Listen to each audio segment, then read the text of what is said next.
Hi, welcome to Amaryllis Art. Today I'm going to talk about how working for about 40 hours every week for about 4 months has improved my art.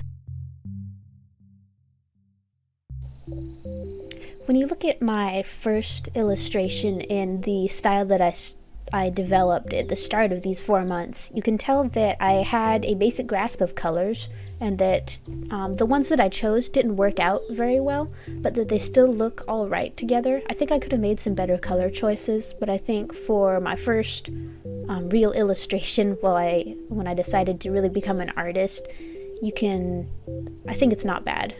For the next piece I was working on, I think I started to get a better handle on how to build an entire composition.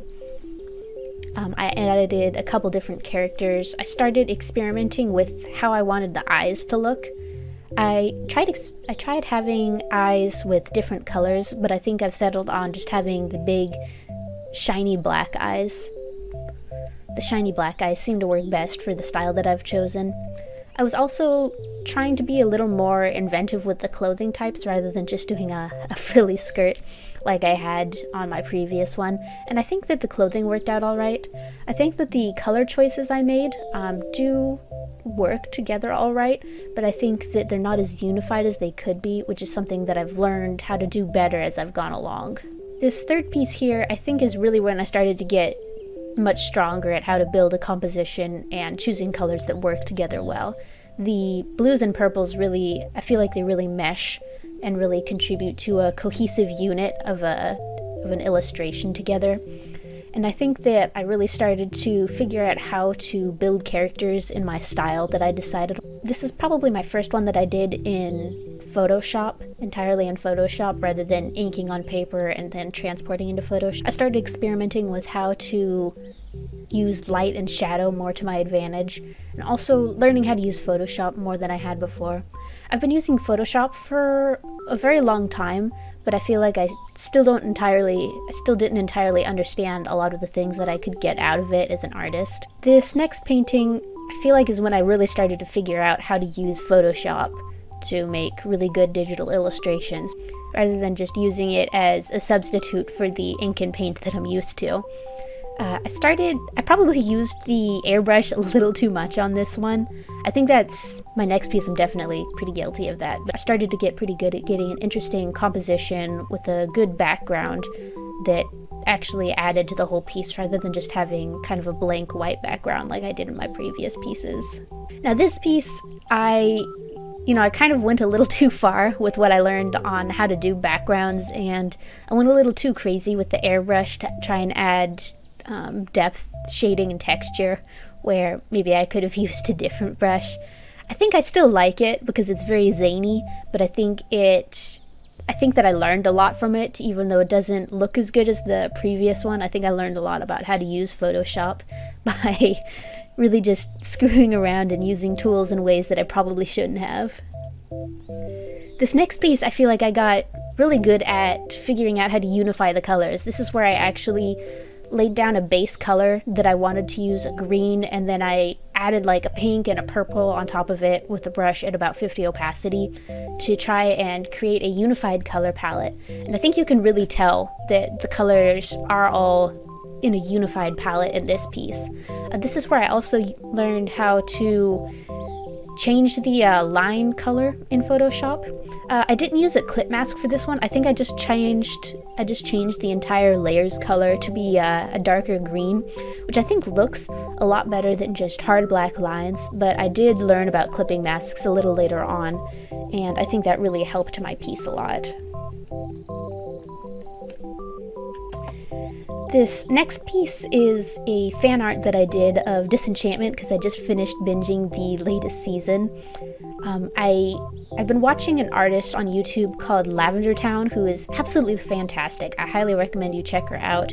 So the way she recommended building up a large illustration is building a scene to put characters in rather than starting with the characters. And then I also learned the tip of building a color palette from her. And so now I'm using the marker tool, which I didn't like very much, but I used it to block out where I wanted the colors to go. You can see I found a better paintbrush here.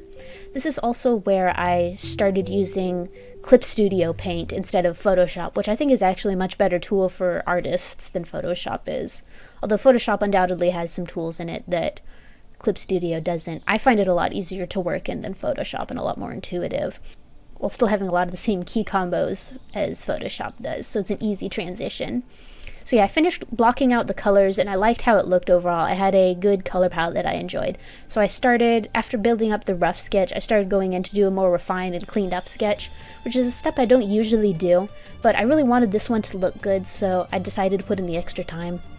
I struggle a lot with hands, and you can see that I just kind of roughly blocked them in for this first time. I went back and I got a reference to make it look a little better. I also struggle with drawing characters from the back, but I really thought it would add a really romantic feel if I had a backwards shot of the characters looking out over the ocean, especially since more comes from the ocean. So yeah, this you can see I got a reference to draw my hands a little better.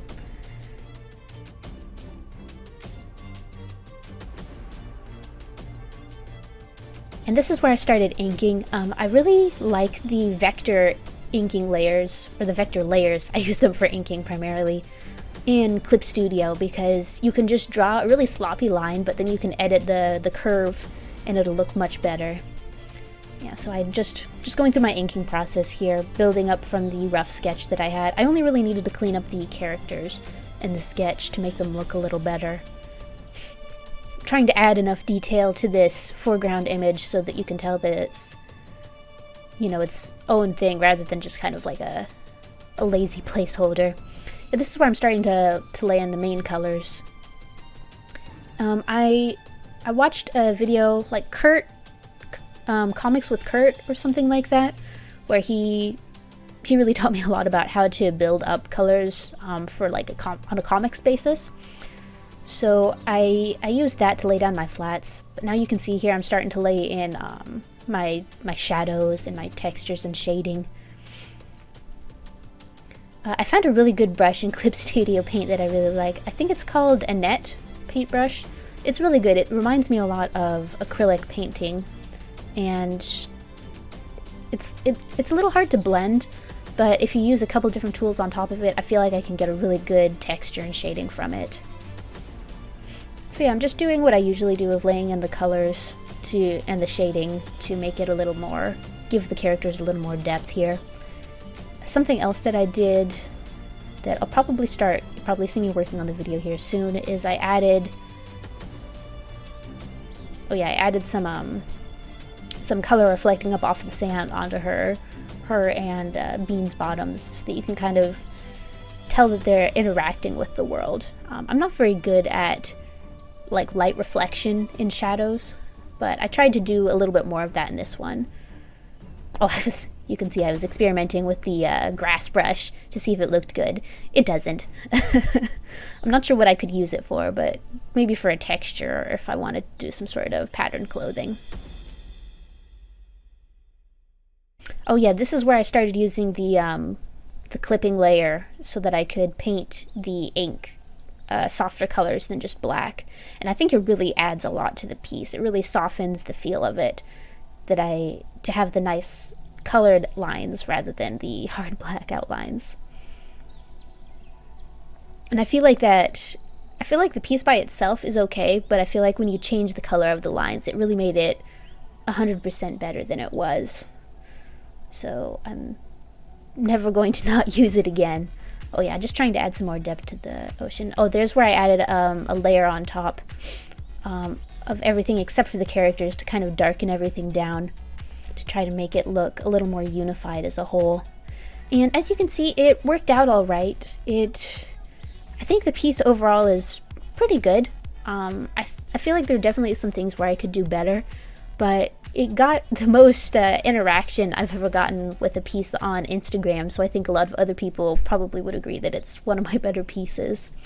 So yeah, that's my process. You can see where I started with my little girl and her pumpkin and the kind of flat, not really cohesive palette to a piece that I think really works well together, where I've really learned a lot.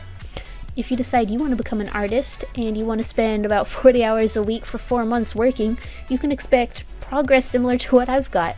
I hope this video was helpful for you.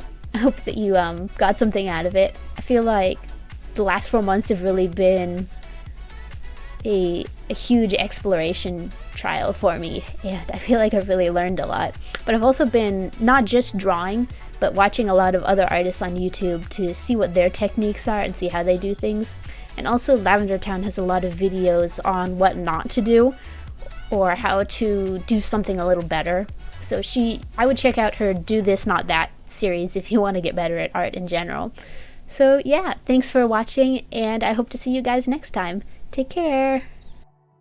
If you like what I did in this video, you can check out my full portfolio at amaryllisart.com. If you want to help me continue to make videos like these, you can support me on my Ko-fi or my Patreon. Thanks a lot, guys. Bye!